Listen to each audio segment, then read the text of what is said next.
You could say you don't know anything. John Jones is active. We don't know. No, see, that's what you do. You talk over us, so we can't answer. I apologize. You go ahead. Dana White's been getting a lot of heat lately because of the sheer amount of glazing that he is doing with John Jones. We've all seen it. Dana White constantly goes on about how John Jones, pound for pound #1. Well, Dana White just did another press conference off the back end of the Contender Series, and the reporters give it to him. They don't let him off the hook. And this is rarely seen because these days Dana White just gets softball questions thrown his way. And it's probably out of fear that if the media say something Dana doesn't like, he'll get sacked. But the media give him a bit of pushback, and we're going to react to it right now. Is John Jones the pound for pound GOAT? Did what? Is John Jones the pound for pound GOAT? He's the pound for pound best fighter in the world, and he's the GOAT. You can hear them laughing in the background. Shout out to this reporter. He knew exactly what he was doing there. He's stoking the flame, and it's good because it sparks a good conversation between the reporters and Dana. And you all know this. Numbers don't lie. Does he have pictures of you? I saw that on the internet too. Are you guys that fucking stupid? You can't be that fucking stupid to think that John Jones is not the pound for pound best fighter in the world and the GOAT. But maybe you are. He's not going to talk to any of us either, because right now... What do you mean? Because he's watching this, and we're all saying, questioning you, and... The reporter said it bluntly. John Jones isn't going to want to talk to any of these reporters because they're actually giving Dana White pushback. Yeah, question me. Who's better than John Jones? That's okay. Dana's saying, go on then, question me. And he doesn't look too angry here. He must have been having a good day. At what point does activity come into play, right? I mean, we all agree there is nobody better than John Jones. He's the greatest of all time. There's no question about it. But at some point when you're looking at rankings, they do have to represent what's happening in the organization at that moment, right at that time. And in the past 3 years, he's had one fight. And you thought he lost to Reyes. Huh? And when he fought Reyes, you said you thought Reyes won the fight. He didn't win the fight. John Jones did. But you said you thought he won the fight. Who gives a shit? I'm not the fucking judges. The guy didn't win he didn't lose the fight. And the one loss that he has is from a referee that should have never been a referee in a million years. He's never lost. We were just talking tonight. These kids that come in here that are undefeated, you know how hard it is to stay undefeated? John Jones went through murderer's row. When you talk about activity, and he's fought one time, but John Jones was supposed to fight. If John Jones was sitting on the couch and saying, yeah, I don't know when I'm going to fight again, then he's definitely not in the pound for pound discussion right now. He was scheduled to fight and he got injured. He is an active fighter. He is absolutely an active fighter. All right, by that logic, John Jones is an active fighter because he got injured. But what's the point in having an interim champion and then have that interim champion defend the interim belt, but then still do the John Jones and Stipe fight? My argument is solely this. If it was anyone else in any other division, even someone with mega superstar status like Conor McGregor would have been stripped for being injured. Who else is being injured and was forced to vacate the belt? Was Colby Covington one of them? Was he forced to vacate the interim title? Possibly Tony Ferguson. But look at someone like Yuri Prohaska. He vacated the belt when he injured his shoulder, probably because he knew that the UFC would strip him of the belt. It's kind of like in a normal job. Rather than getting fired, you're forced to actively make the choice to step down to keep up public appearances. It looks a little bit better. Kind of like what Yuri Prohaska did. He vacated the belt himself because he knew that it would have got stripped from him. Yet John Jones does get this special treatment. Why is that belt not being stripped from him? That's my question. You can still do the Jones and Stipe fight if you want, but it shouldn't be for the belt. Now, if Tom Aspinall wasn't in the picture and he was just a random contender and didn't hold the interim belt, and let's say there wasn't much movement in the division, then yes, still do the Jones and Stipe fight for the belt. That makes sense. But Tom Aspinall's right there with the interim belt. That's the point. When you talk about pound for pound, and I don't want to shit on any of my other guys, but who is it right now? Islam? Many people believe lost to the guy who's a weight class below him. Alexander Volkanovski. How pound for pound works? Many people, including people in this room. But he got the win. It doesn't matter what we You're absolutely right. But he fought a weight class down. John Jones fought a weight class up. And let me tell you what, when all the guys were in there, you had the John Jones, the Anderson Silvas, and the George St. Pierres. I know who wanted to fight who and who didn't want to fight who. And John Jones has always been willing to fight everybody. Yeah. You know what I mean? He's not wrong, but what he's specifically talking about there is the greatest fighter of all time, not the current pound for pound #1. They're two different things. John Jones has always been willing to fight everybody. You know what I mean? The only real mark with me, with John Jones. It was, and it was his fucking team that he was with at that time, who I could tell you 50 fucking stories about the Chael Sonnen fight, when they were refusing to fight Chael Sonnen. You know what I mean?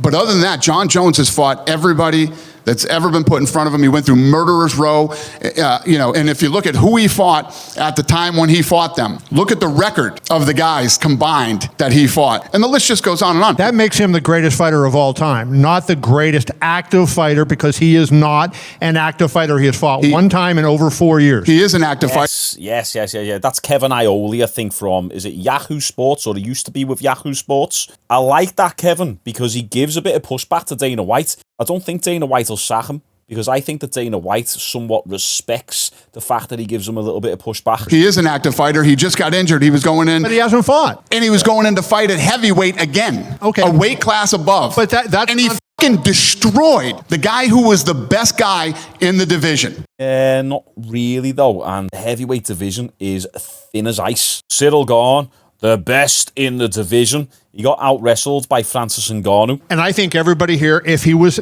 active, if he had fought one more time, would say he's number one. He was active. He blew his fucking shoulder out in training and then had to recover and is still coming back and fighting that fight. So here's the argument. You could say you don't know anything. John Jones you could say we active. don't know. No, see, that's what you do. You talk over us, so we can't answer. I apologize. You go ahead. Ooh. Kevin Ioli has got some balls.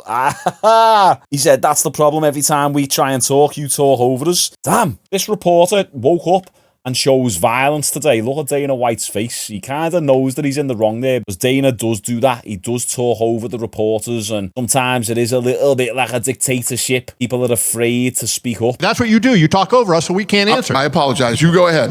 So if he fought and we don't put him number one, then you have that argument to say you don't know what the hell you're talking about. We are all, I think everybody in this room is saying he's the greatest fighter of all time.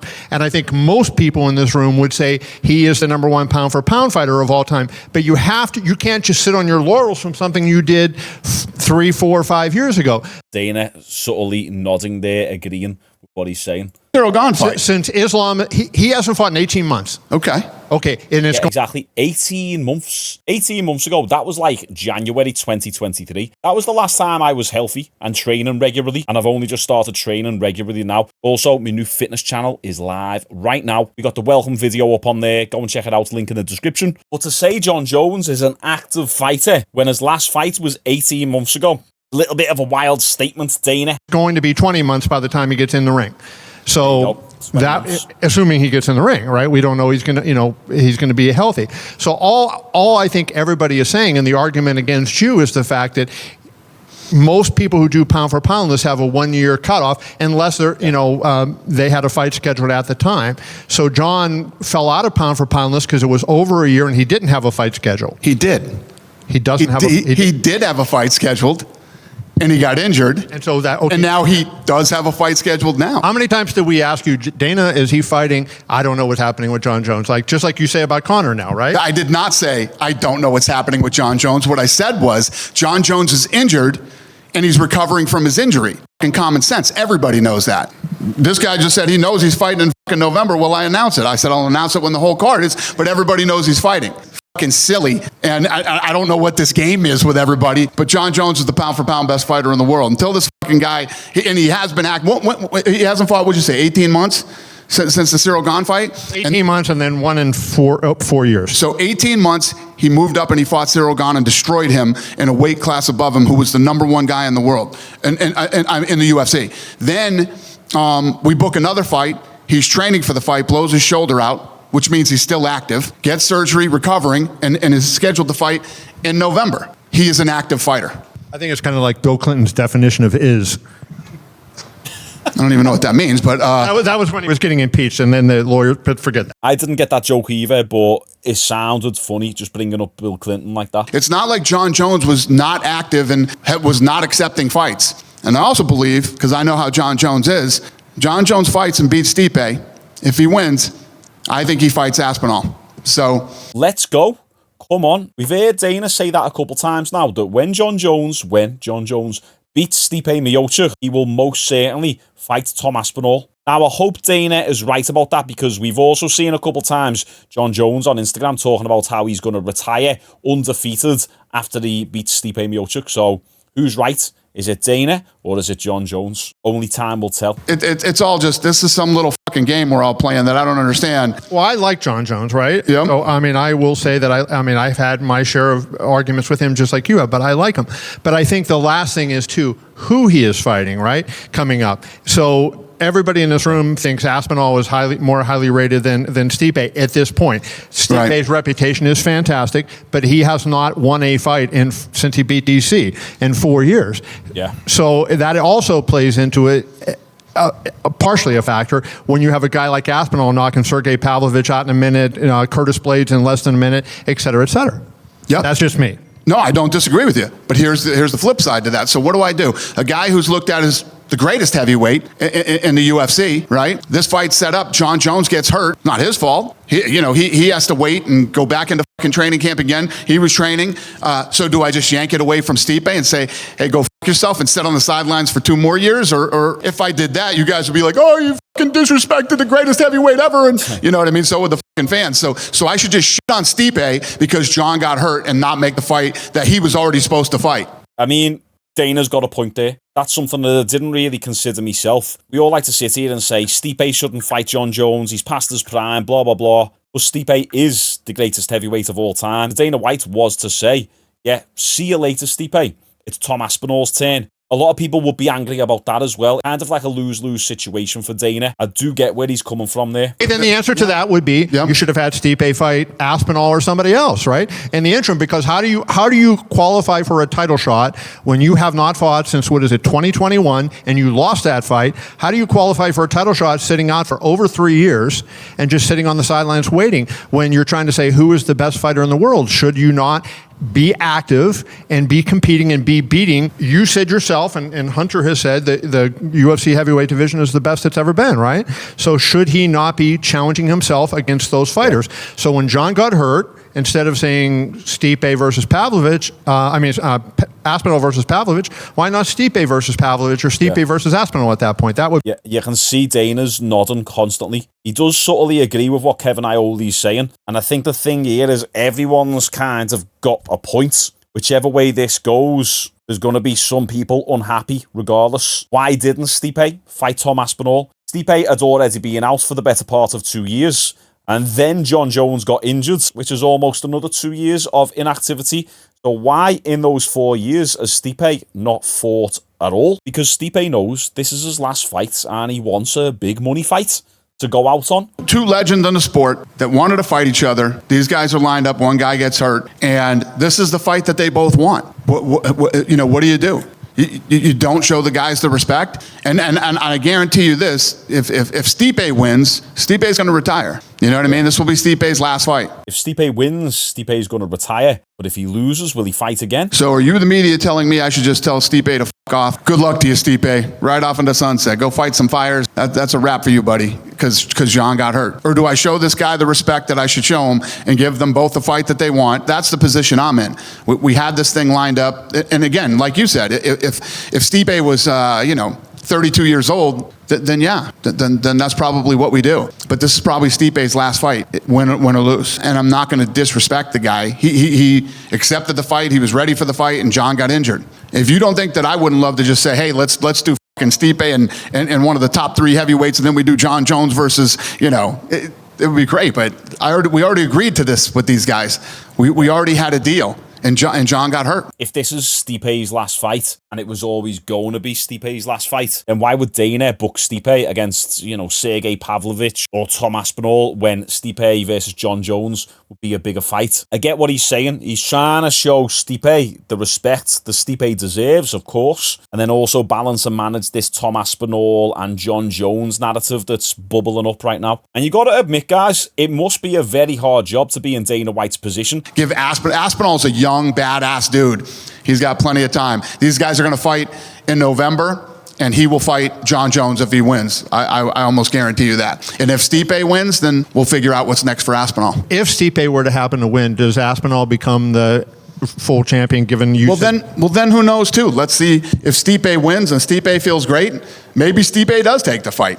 I don't know. I'm just saying, me right here now, I think that if Stipe wins, Stipe probably retires. But you never know until the fight's over. Anything can happen in a fight. Stipe could go in there and win spectacularly, and he beats the greatest fighter of all time, and maybe he wants to test himself against Aspinall, and maybe the money's right, and it all lines up, and he wants it. Who knows? But I made a deal with these two guys that they could fight each other, and one guy got hurt, now he's ready, and the fight's going to happen. And Shaun Jones is the pound-for-pound best fighter in the world. It was a good finish. Yeah, so there's multiple different outcomes here. So Shaun Jones wins and retires, and if Stipe loses, he's probably going to retire as well. So then Tom Aspinall is just made the undisputed champion, or Stipe wins and then either fights Tom Aspinall to unify the belt, or he wins and retires, and Tom Aspinall becomes the undisputed champion. I think we can all pretty much agree that the dream outcome would be Shaun Jones win the fight, and then he fights again against Tom Aspinall. That'd be the ideal situation. But I made up that the reporters challenged Dana White here, and to be fair on Dana, he took it in good spirit. He had a bit of a laugh with it. He brought back some interesting points that I didn't even consider, to be fair. I'm not really married to any narrative. I'll be flexible with it. I will be unbiased. And Dana's given me a little bit of a fresh perspective, I'll admit that. He's trying to balance two different storylines and narratives and paths that this could go. And he's got the three top heavyweights of the world right now: Stipe, Shaun Jones, Tom Aspinall, and he's trying to keep them all happy. That's a hard thing to do. I've got to recognise that, lads. Let me know what you think down below in the comments. Appreciate you all. Make sure you like the video, subscribe for daily uploads. See you tomorrow.